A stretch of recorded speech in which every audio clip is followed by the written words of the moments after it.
Dear student, welcome back to my channel. आज के इस वीडियो में हम एक्सरसाइज नंबर फर्स्ट करेंगे। इसका नाम है वास्तविक संख्या रियल नंबर। हम क्लास 10वीं की मैथ पूरे इस स्टडी बाय दिनों चैनल पर कवर करवाएंगे। हम प्रश्नावली फर्स्ट है उसके बारे में पहले हम कॉन्सेप्ट पढ़ेंगे, लॉजिक पढ़ेंगे, सारी चीज़ें वो डिटेल्स में पढ़ेंगे। हम सारी प्रश्नावलियों का बेसिक करवाएंगे, ठीक है। एक एक चीज़ को इजी वे में करते हुए चलेंगे। चलो शुरू करते हैं कि इसका बेसिक इंट्रोडक्शन, सामान्य परिचय क्या होता है, कि इसमें नॉर्मल जानकारी, कि इसमें हम क्या क्या चीज़ें पढ़ेंगे। यदि अपन जब मकान खड़ा करना चाहते हैं तो यदि उसका बेस यानी उसकी नींव मजबूत हो गई ना, तो अपन के कई प्रॉब्लम आने वाली नहीं है, ठीक है। इसी प्रकार हम एक एक चैप्टर को इजी वे में करेंगे और सारे जो चैप्टर करेंगे उनको इजी वे में करते हुए समझेंगे और उनका कॉन्सेप्ट क्लियर करेंगे और लॉजिक के साथ सारी चीजें हैं वो डिटेल्स में पढ़ेंगे हम, ठीक है। चलो इसका बेसिक इंट्रोडक्शन देख लेते हैं कि हल्की फुल्की चीजें इसके अंदर की क्या क्या चीजें कब कब काम में आएगी और उनको हम बार बार दोहराते रहेंगे। चलो स्टार्ट करते हैं। क्लास 10वीं का चैप्टर नंबर फर्स्ट है रियल नंबर, वास्तविक संख्या है, मैथ हम पढ़ेंगे, ठीक है। अब पढ़ेंगे कि वास्तविक संख्या रियल के अंदर जो संख्या होती है, वास्तव में संख्या क्या होती है। संख्या हम फर्स्ट क्लास से पढ़ रहे 1 2 3 4 5 6 7 से ये नंबर होते हैं। हम काउंट भी करते हैं कि नंबर क्या होते हैं। अपन आज बढ़िया डिटेल्स में पढ़ेंगे कि नंबर क्या होते हैं, ठीक है।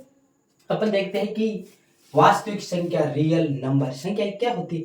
ये परिमेय और अपरिमेय संख्या होती है, उनका समूह होता है। जैसे मान लीजिए ये परिमेय है, ये इन दोनों का समूह हो गया, ये हमारा नंबर हो गया। क्या हो गया? नंबर। कौन सा नंबर हुआ? रियल नंबर, वास्तविक संख्या। यानी परिमेय और अपरिमेय संख्या दोनों आपस में मिलकर वास्तविक संख्या का निर्माण करती है। हम डिटेल्स में और पढ़ेंगे कि परिमेय संख्या क्या होती है, अपरिमेय संख्या क्या होती है, ये भी हम पढ़ेंगे, ठीक है। देख लेते हैं इसके बाद में कि परिमेय और अपरिमेय संख्या दोनों आपस में मिलकर हमारी वास्तविक संख्या का निर्माण करती है। रियल के अंदर में मान लेता हूँ, सपोज दैट माना कि मेरे पास में 2 पेन है, ये वास्तव में है। जैसे मेरे पास में ये 5, एक हाथ की 5 अंगुलियां, ये रियल के अंदर 5 अंगुलियां है। इसी प्रकार रियल के अंदर जो चीज या जो वर्ड, शब्द, पेन कुछ भी हमें मिले वो रियल के अंदर होनी चाहिए, वही हमारी क्या होती है, वास्तविक संख्याएं होती है, राइट। हम देख लीजिए इसके एग्जाम्पल, जो संख्याएं अंडर रूट के अंदर होती है, पाई के अंदर होती है, दशमलव के रूप में होती है, नेगेटिव पॉजिटिव के अंदर होती है, भिन्न के रूप में होती है, जिसे हम यानी अंश बट्टा हर के रूप में भी लिख सकते हैं, पी बट्टा क्यू के रूप, वो हमारी सारी संख्याएं होती है, वो ही हमारी रियल नंबर वास्तविक संख्याएं होती है। जैसे एग्जाम्पल 2 3 पाई 1/√2 0.212, यानी जैसे एग्जाम्पल कुछ भी मान लो, अपन कुछ भी संख्याएं लिख लेते हैं। जैसे मैं यहाँ पर लिख लेता हूँ, जैसे एग्जाम्पल 1/2 -4/3, कुछ भी मान लेता हूँ। जैसे मैंने मान लिया कि 3.2121112। जैसे एग्जाम्पल चले रहते हैं कि जैसे अंडर की मैंने √3/7, जैसे ऐसे संख्या मान लीजिए, जैसे पाई का मान होता है 3.14। जैसे कोई भी संख्या मान लीजिए, जो नेगेटिव भी हो, पॉजिटिव हो, दशमलव के अंदर भी हो, संख्या होनी चाहिए, वही हमारी रियल नंबर होती है। इसके बाद में अपन देखते हैं इसमें परिमेय संख्या बोला कि परिमेय संख्या क्या होती है। संख्या दो संख्याओं से मिलकर, एक तो परिमेय और एक परिमेय संख्या से मिलकर हमारी रियल नंबर का निर्माण होता है। अब देखेंगे रेशनल नंबर। अब देखेंगे हम परिमेय संख्या, इसको बोलते हैं रेशनल नंबर। क्या होती है रेशनल नंबर? वह संख्या जिसे हम p/q के रूप में लिख सकते हैं तथा q का मान शून्य नहीं होना चाहिए, उसे क्या बोलते हैं अपन की परिमेय संख्या। ये क्या बोल रहा है डिटेल्स में देखते हैं कि वह संख्या जिसे हम p/q का मीन्स क्या होता है। जैसे मैं यहाँ पर मान लेता हूँ कि p की वैल्यू 1, q की वैल्यू 2। अपन के समझ में आया कि जिसे a/b या बट्टा के अंदर लिखते हैं वही हमारी क्या होती है, परिमेय संख्या, ठीक है। जिसको हम किसके रूप में, अंश बटा हर के रूप में, भिन्न के रूप में लिख सकते हैं, p/q के रूप में। मेरे कहने का मीन्स क्या है, जिस संख्या को हम भिन्न के रूप में, बट्टा के रूप में जिसे हम लिखते हैं ना, वो हमारी परिमेय संख्या होती है। और नीचे क्या बोल रहा है कि तथा क्यों का मान शून्य नहीं होना चाहिए। क्यों काम पर, ये ऊपरला में मान लेता हूं अंश, ये नीचे वाला मान लेता हूं हर, यानी क्यों का मान नीचे हर के अंदर क्या नहीं होना चाहिए, शून्य। एक बात क्या बोल रहा है कि नीचे शून्य नहीं होना चाहिए, उसे क्या बोलते हैं, हमारी परिमेय संख्या। और यहाँ पर क्या बोल रहा है, p व q क्या है, पूर्णांक संख्या q बराबर ≠ जीरो। अब इसमें देखो क्या चीज अपन को बताइए कि पी वैक्यू क्या है, अपन की पूर्णांक इंटीजर है।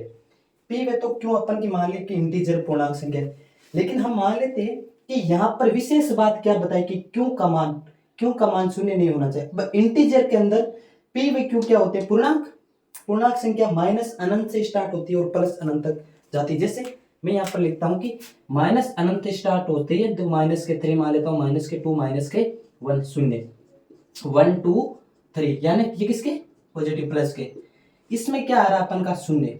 इसने क्या बात बताई कि जहां पर पी वे क्यू को क्या है, इंटीजर पूर्णांक संख्या ये है पी वे क्यू, यानी प्लस की भी आ सकती है ना, नेगेटिव भी आ सकती है, यानी ये माइनस की है तो ये नेगेटिव आ सकती है, ये प्लस की है ना पॉजिटिव, यानी धनात्मक भी आ सकती है, ऋणात्मक भी आ सकती है, लेकिन शून्य भी आता है इसमें पूर्णांक में। लेकिन ये क्या बोल रहा है कि ये ऊपर हो सकता है बट नीचे नहीं हो सकता। क्यों नहीं हो सकता, क्योंकि अपन यहाँ पर लिखता है 1/0।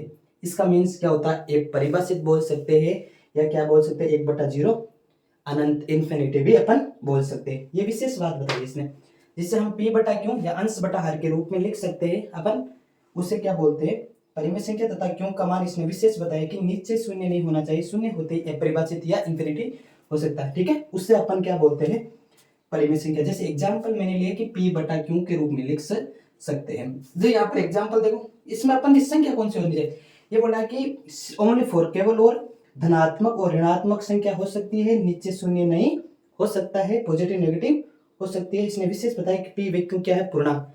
पूर्णांक संख्या क्या होती है ये भी डिटेल्स में आगे हम पढ़ेंगे। ठीक है, जैसे 2/3, इसको ऊपर क्या मान लेता हूं मैं, जैसे माना कि ये 2 क्या हो गया अपन का, इसको मान लेता हूं मैं पी, और नीचे क्या हो गया अपन का क्यों। अपन को पी बटा क्यों के रूप में लिखनी चाहिए, वही हमारी क्या होती है परिमेय संख्या, रेशनल नंबर। जैसे यहाँ पर देख लिया कि यहाँ पर लिखा 7, नीचे कुछ नहीं लिखा है। अब मान लेते कि ये तो परिमेय संख्या है ही नहीं। अब p बटा क्यों के रूप में लिखते हैं, कैसे लिखेंगे, मैंने तो लिख दिया 7, लेकिन इसके नीचे हम 1 मान सकते हैं। ये p हो गया अपन का, ये क्या हो गया अपन का क्यों। जैसे माइनस के 7/3, यानी मैंने कहा कि नेगेटिव संख्या आ सकती है, जैसे 2/7। अब यहाँ पर मैं लिखता हूं √ के 4/3, ये भी एक अपन की क्या है परिमेय संख्या। अब बोलते हैं कि यहाँ पर तो p वे क्यों सिर्फ इंटीजर होना चाहिए और मैंने यहाँ पर पूर्णांक संख्या होनी चाहिए, मैंने √ की संख्या लेते तो ये नहीं होगी, क्योंकि √4 होता है, उसकी वैल्यू कितनी होती है अपन के 2/3। ये कंफ्यूजन करने वाला है। अपन यहाँ पर देते हैं इसमें परिमेय यानी रेशनल नंबर और इरेशनल नंबर है। इसमें से आप बताइए कि कौन सी इरेशनल नंबर है, कौन सी रेशनल नंबर है। ठीक है, अब यहाँ पर डाउट रहता है कि √4 यानी 2 का स्क्वायर होता है 4, √4 की वैल्यू होती है 2, जिससे √4/3 एक अपन की परिमेय संख्या है। ये बात ध्यान रखना। जैसे यहाँ पर एक छोटी सी संख्या में वो लिख लेता हूँ, जैसे मैंने यहाँ पर लिखा √36 एक परिमेय संख्या है, ये अपन की नहीं है, ये एक परिमेय संख्या। कैसे, √36 की वैल्यू कितनी होती है 6, और इसके नीचे मैं क्या मान सकता हूँ 1, 6/1 क्या है अपन की एक परिमेय संख्या है। ठीक है, परिमेय संख्या कंप्लीट होगी है ना। इसका कहने का मीन्स क्या है, इजी वे में समझो तो परिमेय संख्या, परिमेय नीचे शून्य नहीं होना चाहिए, जिसे हम भिन्न के रूप में लिख सकते हैं, अंश बटा हर के रूप में लिख सकते हैं, वही अपन की परिमेय संख्या होती है। परिमेय संख्या के अंदर कौन सी संख्या आनी चाहिए, इंटीजर पूर्णांक आनी चाहिए, न कि नीचे यानी हर के 0 नहीं होना चाहिए। ठीक है, इसके बाद में हम पढ़ेंगे एक परिमेय संख्या, इसका ऑपोजिट, इसे बोलते हैं इरेशनल नंबर। क्या होती है अपन की इरेशनल नंबर, एक परिमेय संख्या, इसका ऑपोजिट, जैसे जिसे p बटा क्यों के रूप में लिख सकते हैं, ये संख्या होती है। अपन एक परिमेय के अंदर क्या बोल सकते हैं, वह संख्या जिसे हम p बटा क्यों के या p बाई क्यों के रूप में नहीं लिख सकते हैं, उसे क्या बोलते हैं अपन की एक परिमेय संख्या। ठीक है, जैसे परिमेय को छोड़कर सारी क्या होगी, सारी संख्याएं, सिर्फ परिमेय को पकड़ लो। जैसे अपन को परिमेय और अपरिमेय में क्या अपन को इसमें अंतर बताना है कि परिमेय कौन से, परिमेय को पकड़ लो, जो बच गई वो अपरिमेय होगी, बस कॉन्सेप्ट क्लियर।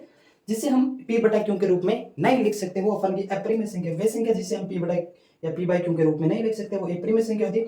जैसे एग्जाम्पल की बात करें तो पाई का मान होता है 3.14 होता है या नहीं होता, तो भी पाई क्या है, एक अपरिमेय संख्या है।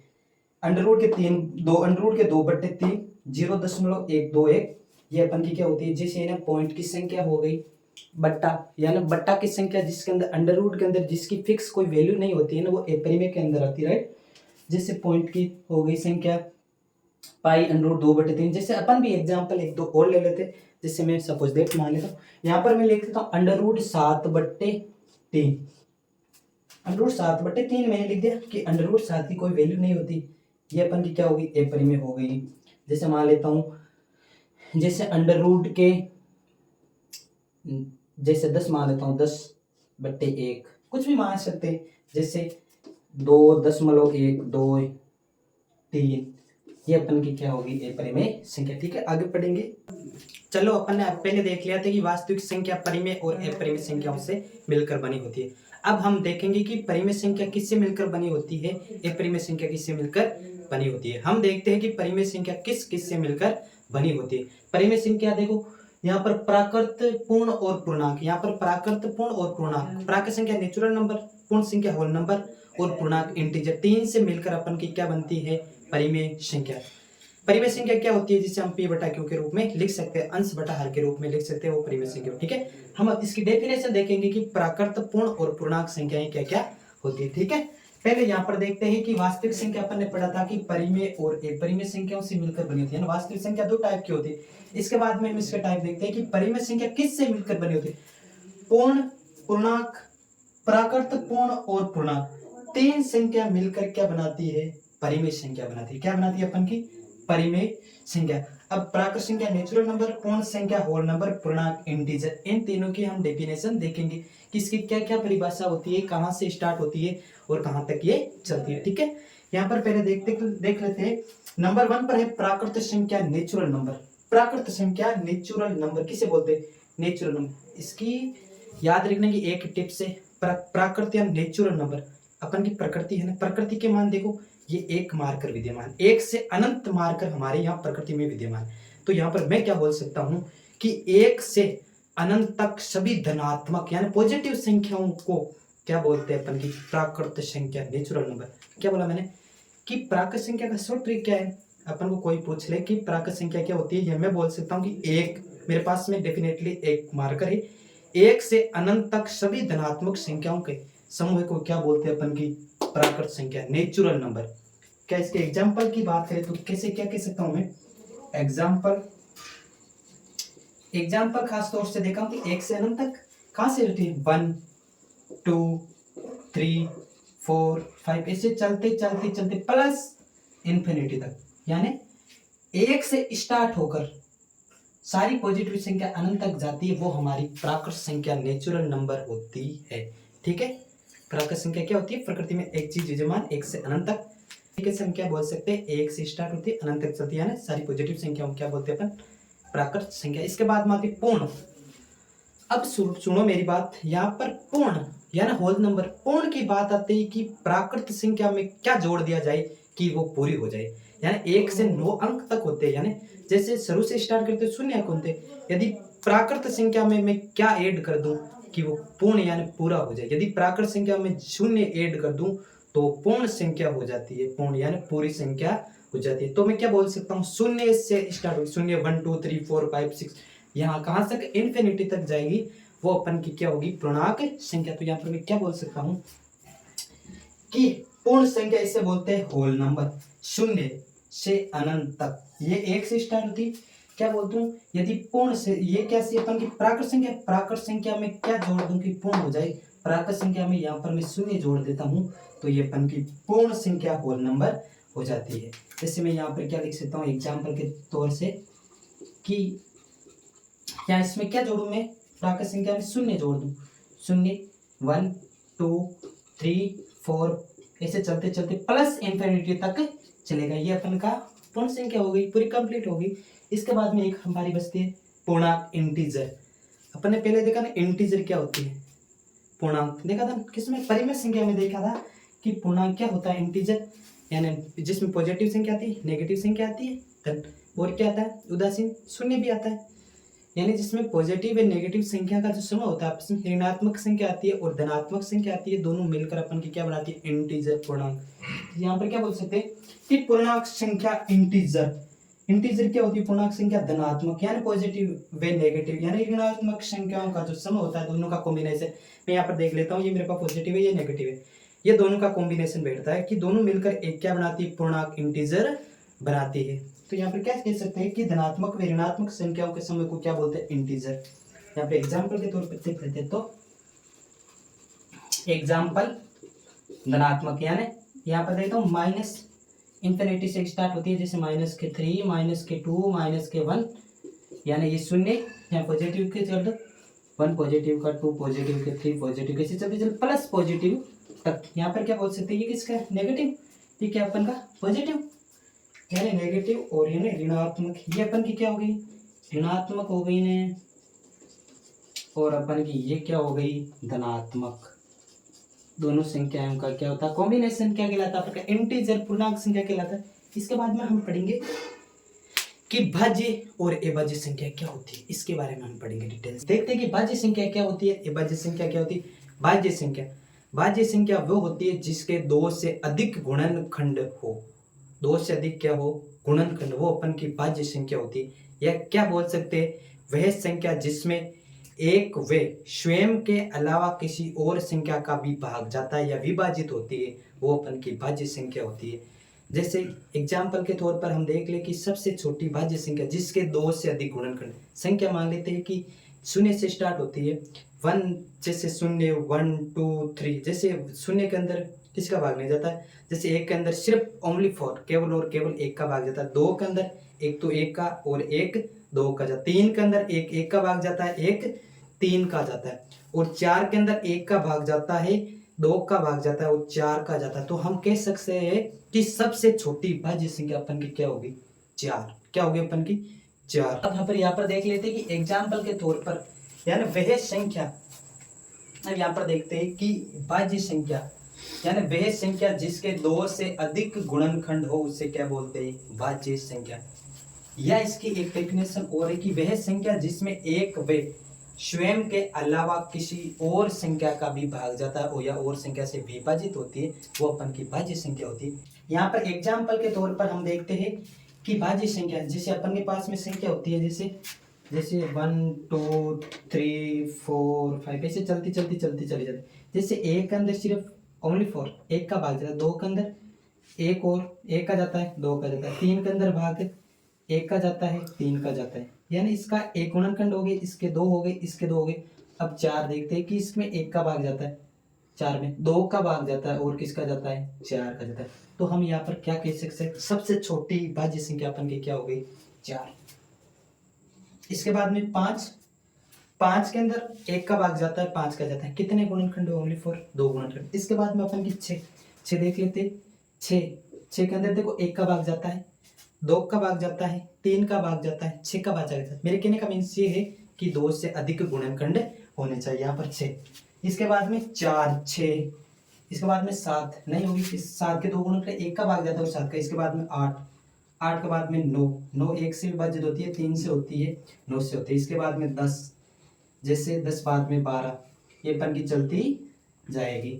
हम कह सकते हैं कि सबसे छोटी संख्या, सबसे छोटी भाज्य संख्या अपन की 4 होती है, उसके बाद में 6 होती है, उसके बाद में 8 होती है, इसे चलती चलती चली जाएगी जिसके 2 से अधिक गुणनखंड हो। इसके बाद में हम देखते हैं कि यहाँ पर डेफिनेशन मैंने लिखाई है कि कौन सी होती है, क्या होती है अभाज्य संख्या, इससे बोलते हैं प्राइम नंबर।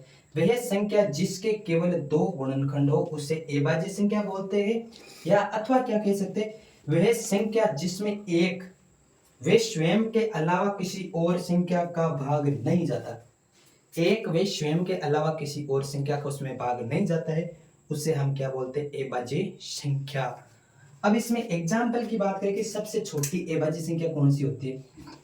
एग्जाम्पल के तौर पर अपन देख रहे, जैसे मैंने कहा कितनी संख्या होती है, जैसे मैं बोल सकता हूँ कि 1 2 3 4 5। अपनी तुलना कर लो, जिसके केवल 2 गुणनखंड होते हैं वही होती है अपन की अभाज्य संख्या। जैसे एक का तो ओनली 4 एक गुणनखंड है, हम कह सकते हैं कि एक न तो भाज्य संख्या है और न ही अभाज्य संख्या, ठीक है। 2 की बात करें तो 2 देखो, 2 के अंदर एक का भाग जाता है, 2 का भाग जाता है, कितने गुणनखंड हुए, 2। सबसे छोटी अभाज्य संख्या अपन की क्या हो गई, 2। इसके बाद में देखो 3 में किस किस का भाग जाता है, 3 में देखो एक का जाता है और 3 का जाता है। इसके बाद में अपन की क्या होगी, 3 अपन जाते 4 के अंदर एक का भाग जाता है, 2 का जाता है, 4 का।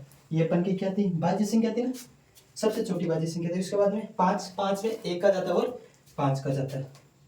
ऐसे चलते 7, बाद में क्या हो गए 8, 8 भी एक भाज्य संख्या, 9 भी एक भाज्य संख्या, 10 भी एक भाज्य संख्या, इसके बाद में 11। ठीक है, इसके बाद में चलती चली जाएगी। ठीक है, इसके बाद में हम पढ़ेंगे कि अंकगणित की आधारभूत प्रमेय, the LCM highest common factor, LCM list common multiple क्या होता है, ये अपन के लिए बहुत इंपॉर्टेंट है क्योंकि बोर्ड क्लास के अंदर एलसीएम और एलसीएम का क्वेश्चन जरूर आता है। हम पढ़ेंगे अंकगणित की आधारभूत प्रमेय। अंकगणित की आधारभूत प्रमेय क्या होती है, ये क्या बोलती है? अंकगणित की आधारभूत प्रमेय ये बोलती है कि प्रत्येक भाज्य संख्या को अभाज्य संख्याओं के गुणनफल के रूप में लिखा जाता है।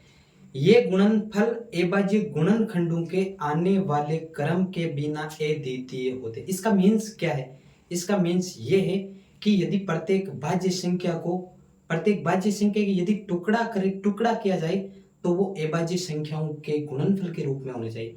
जैसे यहाँ पर मैं क्या बोलता हूँ कि यदि एक संख्या मान ली अपन ने 20 के यदि टुकड़े किए जाए तो अभाज्य संख्या के रूप में। मेरे कहने का मीन्स क्या है, क्या बोलता है ये डेफिनेशन देखो पहले देख कि अंकगणित की आधारभूत प्रमेय क्या बोलती है। अंकगणित की आधारभूत प्रमेय ये बोलती है कि प्रत्येक भाज्य संख्या को, अभाज्य संख्या अपन जानते हैं जिसके 2 से अधिक गुणनखंड होते हैं। जैसे सबसे छोटी अभाज्य संख्या मैंने पढ़ाई थी, क्या थी? 4।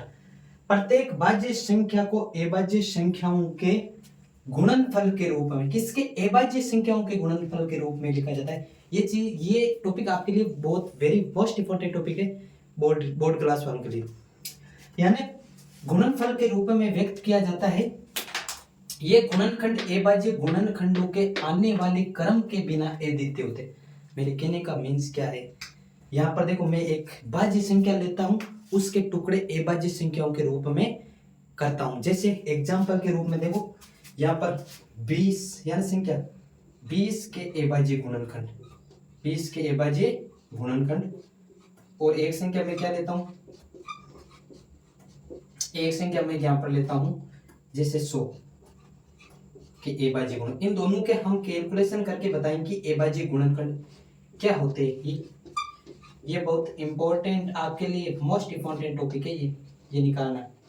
जैसे यहाँ पर मैं लिखता हूँ 120 के अभाज्य गुणनखंड किस टाइप से होंगे, यहाँ से अपन प्लस का एक आइकन बनाएंगे, यहाँ पर 20 लिखा। अब देखो अभाज्य संख्या, इसमें ओनली फॉर केवल और केवल अभाज्य संख्या का ही भाग देना है जिसके केवल 2 गुण। जैसे सबसे छोटी अभाज्य संख्या अपन की क्या होती है, जैसे 2, 3, 5, 7, 11, 13, इसका ओनली फॉर अभाज्य संख्या का ही भाग देना। इसमें पहले अपन किसका जा रहा है, सबसे छोटी से बड़े क्रम। एक इसमें आपके लिए ध्यान रखना है कि छोटे से बड़े क्रम की ओर चलना है, बीच के अंदर पहले बड़ा क्रम नहीं लेना है, छोटे क्रम से स्टार्ट करना, आपको बड़े क्रम तक जाना है।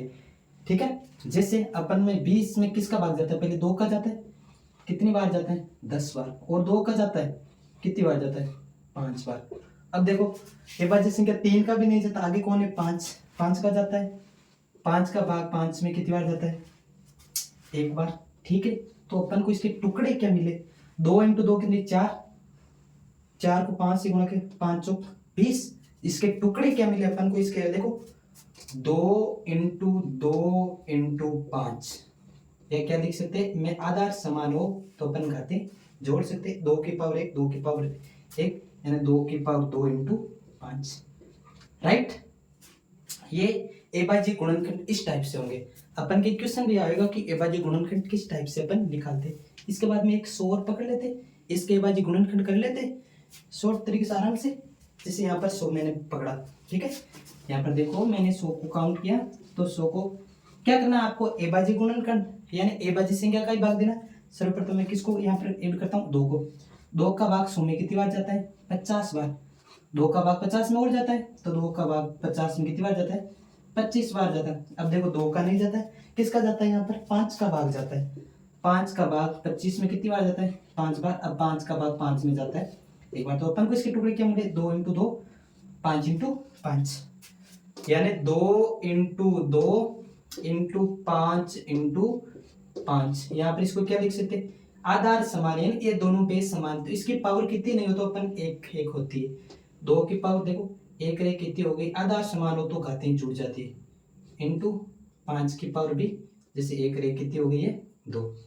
चलो ये एबाजी गुणनखंड के रूप में लिखते हैं। आपके 1.1 है ना, उसका पहला क्वेश्चन है कि एबाजी गुणनखंड के रूप में व्यक्त करना। अब हम क्या पढ़ेंगे, अंकगणित की आधारभूत प्रमेय, उसके द्वारा एचसीएफ हाईएस्ट कॉमन फैक्टर और लिस्ट कॉमन मल्टीपल जानना सीखेंगे। ठीक है, हम पढ़ेंगे अंकगणित की आधारभूत प्रमेय। अंकगणित की आधारभूत प्रमेय क्या होती है, इसके द्वारा HCF highest common factor, HCF क्या होता है, में से एलसीएम लिस्ट कॉमन मल्टीपल ले से, यानी अंकगणित की आधारभूत प्रमेय द्वारा अपन को एचसीएफ और एलसीएम ज्ञात करना होगा। ठीक है, यहाँ पर देख लेते हैं कि अंकगणित की आधारभूत प्रमेय क्या बोलती है। अंकगणित की आधारभूत प्रमेय क्या बोलती है वो तो अपन ने कंप्लीट कर ली थी।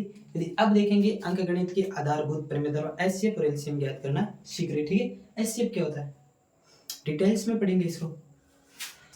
यानी एचसीएफ का मीन्स होता है हाईएस्ट कॉमन फैक्टर, हाईएस्ट उच्चतम कॉमन यानी उच्चतम घात होती है, सबसे उच्चतम घात। इसका हम यदि उच्चतम घात का नाम है हाईएस्ट है उच्चतम, तो इसमें हम मैक्सिमम की बात हो तो हम इसके बारे में मिनिमम, यानी उच्चतम की बात हो तो निम्नतम के बारे में हम सोचेंगे, इसका उल्टा सोचेंगे, तब एचसीएफ एलसीएम का अपन का करेक्ट होगा। यानी एचसीएफ का मतलब होता है हाईएस्ट कॉमन फैक्टर, तो अपन को कौन सी घात लेनी है, यहाँ पर निम्नतम घात लेनी है। एचसीएफ हम कैसे मालूम पड़ेगा कि संख्याओं में प्रत्येक उभयनिष्ठ एबाज्य गुणनखंड की सबसे छोटी घात, यहाँ पर हाईएस्ट का मतलब उच्चतम, यानी सबसे छोटी घात का गुणनफल अपन को लेना है। ये उभयनिष्ठ है, यदि कॉमन मिलती है ना कोई संख्या, दो संख्या अपन को दी जाएगी, यहाँ पर मैं एग्जांपल देके अभी बताऊंगा क्या संख्या दी जाएगी, अपन को किस टाइप से बताना है। सबसे छोटी घात का गुणनफल एचसीएफ कहलाता है, एचसीएफ को हाईएस्ट कॉमन फैक्टर होता है। ठीक है, अब अपन दो संख्या लेते हैं कि यहाँ पर एक क्यों संख्या मिलेगा अपन को, जैसे मान लेता हूं 6 व 20 का एचसीएफ ज्ञात करूं, एचसीएफ अपन को ज्ञात करना है। जैसे मान लेता हूं इसके पहले अपन को एबाजी गुणनखंड करने होंगे, बाद में तुलना करके दोनों में उभयनिष्ठ लेके सबसे छोटी घात का, जैसे 6 और 20 अपन को संख्या मिलेगी, यानी 6 के एबाजी गुणनखंड करेंगे और 20 के अपन एबाजी गुणनखंड करेंगे, इसके बाद में हम तुलना करेंगे, यानी दोनों में सबसे छोटी यानी उभयनिष्ठ यानी कॉमन मिलनी चाहिए, कॉमन मिल गई कि सबसे छोटी घात मिलेगी, वही अपन की क्या होगी एचसीएफ हाईएस्ट कॉमन फैक्टर होगी। यहाँ पर 6 और 20 के क्या करते हैं अपन टुकड़े, जैसे अपन 6 और 20 के टुकड़े क्या मिलते हैं अपन को 6 के अंदर देखो यहाँ पर एबाजी संख्या मैंने बताई थी, एबाजी जिसके केवल दो गुणनखंड होते हैं, सबसे छोटी एबाजी संख्या जैसे 2 3 ऐसे 5 7 11, 2 का भाग जाता है कितनी बार जाता है 3 बार, अब किसका जाता है 3 का भाग जाता है 1 बार, तो इसके टुकड़े क्या मिले 2 × 3।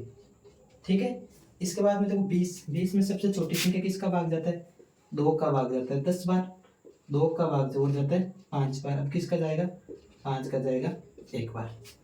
ठीक है, इसके टुकड़े क्या मिले 2 × 5। मैंने कहा था कि यदि आधार समान हो तो घातें जुड़ जाती है, 2 की पावर 1 2 की पावर 1 2 की पावर 1 2 की पावर कितनी होगी 2 इंटू अपन की क्या हो गई 5। अपन को ये टुकड़े मिल गए। परिभाषा आपको क्यों चाहिए, इसके पीछे एक बड़ा रीजन है कि यदि जब आपको परिभाषा यानी डेफिनेशन याद होगी तो आप इजी वे में करेंगे। अपने कुछ नहीं किया, इनके एबाजी गुणनखंड सिर्फ टुकड़े के ओनली फॉर के अपने टुकड़े करके अब क्या बोलूंगी, मैंने कहा था संख्याओं में प्रत्येक ये संख्या लेनी है, ये संख्या, ये दोनों संख्या लेनी है। ठीक है, संख्याओं में प्रत्येक लेनी उभयनिष्ठ। अब इसमें देखो कॉमन क्या है, देखो यहाँ पर एक कॉमन एक तो होता है, यहाँ पर एक लिखो या मत लिखो कोई फर्क नहीं पड़ता, जब कोई कॉमन नहीं हो तो कौन अपन का कॉमन होता है 1। ठीक है, यहाँ पर अपन को कॉमन मिल रहा है, देखो संख्या ले ली, संख्याओं में प्रत्येक उभयनिष्ठ। अब कॉमन देखो, इसमें देखो 2 कॉमन है, इसमें कितने कॉमन है 2 कॉमन है ना, 3 इसमें नहीं छोड़ दो, 1 इसमें 1 इसमें, 1 का कोई फर्क नहीं पड़ता है ज्यादा, यानी संख्याओं में प्रत्येक उभयनिष्ठ अपन को 2 मिल गया। ठीक है, एबाज्य गुणनखंड की सबसे छोटी घात, ये गुणनखंड यहाँ पर 2 की पावर 1 है, यहाँ पर 2 की पावर 2 है, सबसे छोटी घात कौन सी हुई ये 2 की पावर 1, तो इसके क्या हुए 6 व 20 का एचसीएफ अपन को क्या मिला एचसीएफ मिला, सबसे छोटी घात का गुणनफल क्या मिला 2 उभयनिष्ठ का 2 की पावर 1 2 की पावर 2 2 की पावर 1 बराबर इसका मीन्स होता है 2। अपन को इसका एचसीएफ कितना मिला 6 और 20 का 2 अपन को क्या मिला एचसीएफ राइट है। अब इसी प्रकार एलसीएम ज्ञात करना होगा, इसका ऑपोजिट। एलसीएम मैंने क्या पढ़ा था, संख्याओं में सबसे छोटी घात पढ़ी थी, इसीलिए संख्याओं में प्रत्येक संख्या लेनी, सारी संख्या लेनी, उभयनिष्ठ लेनी है, उभयनिष्ठ में नहीं लेनी है, उसमें उभयनिष्ठ ले ली। संख्याओं में प्रत्येक अभाज्य गुणनखंड की सबसे बड़ी घात का गुणनफल अपन का क्या होता है, एलसीएम लेस से लिस्ट कॉमन मल्टीपल बोलते हैं उसको। यानी एलसीएम को क्या बोलते हैं, लेस से, यानी लघुत्तम समापवर्ती इसे बोलते हैं, लेस से लघुत्तम समापवर्तक। यानी जैसे अपन की यही संख्या 2 व 6 व 20 का अपन एलसीएम ज्ञात करके आपको बताएंगे। जैसे 6 व 20 का एलसीएम ज्ञात करना। एलसीएम संख्या 2 अपन ने पकड़ ली, 6 का और इसका क्या, 6 और 20 के अभाज्य गुणनखंड अपन को क्या मिले, 6 का क्या मिला 2 × 3, इसके 2 की पावर 2 × 5, 2 की पावर 2 × 5। अब क्या करेंगे कि इसका एलसीएम ज्ञात करेंगे। ये अपन को देख, इसके टुकड़े हो गए ना, अभाज्य गुणनखंड हो गए, और एलसीएम अपन को एलसीएम कैसे निकालेंगे, किस टाइप से निकालेंगे, संख्याओं, ये संख्या पकड़ी, ये संख्या पकड़ी, संख्याओं में प्रत्येक, यानी दोनों संख्या लेनी, सारी संख्या यानी पूरी लेनी, इससे काउंट करनी है पूरी। संख्याओं में प्रत्येक अभाज्य गुणनखंड की, अभाज्य गुणनखंड ये मिले, ये अभाज्य गुणनखंड 6 और 20 के मिले टुकड़े, सबसे बड़ी घात, इसमें सबसे बड़ी घात लेनी, यदि कॉमन मिल गया तो उसमें बड़ी घात लेनी है अपन को, बड़ी घात का गुणनफल। जैसे 2 कॉमन है, 2 कॉमन है, 2 की पावर कितनी होगी, 2 है यहाँ पर है, तो ज्यादा किसके 2 की पावर 2 इंटू, यहाँ पर 3 सिंगल, 5 भी सिंगल, 3 × 5, ठीक है। 2 की पावर 2 का मीन्स क्या होता है, 4 × 3 × 5, 4 को 3 से मल्टीप्लाई, 4 24 और 3 चौक 12 × 5, और 12 5 के कितने होते हैं 60, और इसका अपन को जो एलसीएम मिला वो कितना मिला अपन को 60, कितना मिला 60 मिला, यानी 60 मिला, है ना। आपके लिए अंकगणित के आधारभूत परिमाण एलसीएम हाईएस्ट कॉमन फैक्टर और लिस्ट कॉमन मल्टीपल अपन निकालेंगे। अब लास्ट बचा है एचसीएफ और एलसीएम में संबंध, इसमें ए और बी 2 संख्या दी जाएगी, इसमें से आपको एचसीएफ दे दिया जाएगा और एलसीएम पूछ लिया जाएगा, ठीक है। अब हम पढ़ेंगे एचसीएफ और एलसीएम में संबंध, हाईएस्ट कॉमन फैक्टर और लिस्ट कॉमन मल्टीपल में संबंध क्या होता है, दोनों कंपैरिजन करेंगे क्या होता है। यानी अपन को एक क्वेश्चन मिलेगा, उसके अंदर एचसीएफ दे दिया जाएगा, एलसीएम पूछ लिया जाएगा, यही अपन को दिया जाएगा, 2 संख्या दे दी जाएगी, मान लो कोई पॉजिटिव पूर्णांक दे दिया जाएगा। जैसे मान लेते हैं कि एचसीएफ और एलसीएम में संबंध की बात करें तो किन्हीं 2 धनात्मक पूर्णांक का मतलब होता है पॉजिटिव इंटीजर, जिसमें सारी पॉजिटिव संख्याएं आती होती।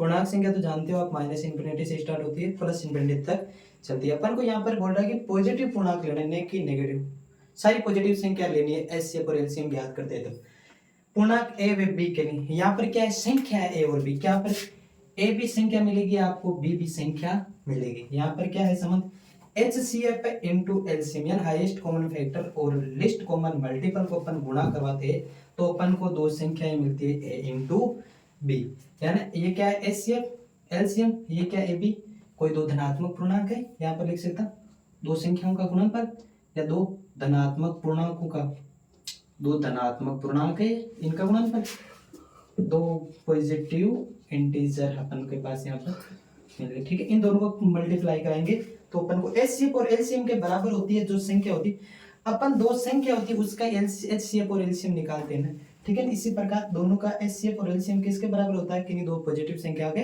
बराबर होता है। अपन को क्वेश्चन क्या मिलेगा, कैसे अपन को करना होगा, क्या क्वेश्चन मिलेगा, यानी किन्हीं 2 धनात्मक पूर्णांक, धनात्मक पूर्णांक यानी ये किसका मान होगा 6, ए का मान, बी का मान कितना हो गया 20, किन्हीं 2 धनात्मक पूर्णांक का एलसीएम, यानी अपन को ये दे रखा है एलसीएम, ए और बी का एलसीएम 6 और 20 का एलसीएम दे रखा अपन को सर, ए का मान 6, बी का मान 20, एलसीएम बराबर 6, तो अपन को क्या ज्ञात करना है 6 और 20, यानी इस ए और बी 6 और 20 का एचसीएफ ज्ञात करना है। इसमें सिर्फ इसमें ओनली फॉर आपको मान रखना है और इसका सॉल्यूशन करना है। लास्ट देख लेते हैं 1 मिनट के अंदर। अपन को इसका सॉल्यूशन कैसे करेंगे, हल 2 संख्या ए बराबर दे रखा है, संख्या क्या दे रखी है 6, ए बराबर 1 की वैल्यू कितनी है अपन के पास में 6, बी की वैल्यू कितनी है अपन के पास में 20, और 6 व 20 का संख्या का क्या दे रखा है 6 व 20 का अपन को क्या दे रखा है, एलसीएम दे रखा है, कितना दे रखा है 60 दे रखा है। तो अपन को क्या ज्ञात करना है, HCF हाईएस्ट कॉमन फैक्टर ज्ञात करना है। तो कुछ नहीं करना, ओनली फॉर यहाँ पर मान रखना और उसका सॉल्यूशन करना है। तो इसका ये क्या संबंध क्या है, इसका फॉर्मूला क्या है कि HCF इंटू एलसीएम बराबर A इंटू बी। यहाँ पर मान रखो HCF निकालना अपन को, चलो निकालना उसको एज इट इज जैसा है वैसा रख लेते। एलसीएम 6 और 20 का एलसीएम कितना दे रखा अपन को 60 दे रखा है, ठीक है। और बी ए और बी संख्या कितनी दे रखी 6 इंटू 20, 6 इंटू 20, ठीक है। HCF अपन को HCF निकालना है ना। देखो जो चीज गुणा के अंदर होती है वो डेफिनेटली हमेशा निश्चित रूप से भाग में जाती है। 6 गुणा 20 तो अपनी जगह, बट्टा का साइन ये कहाँ पर चला जाएगा भाग में।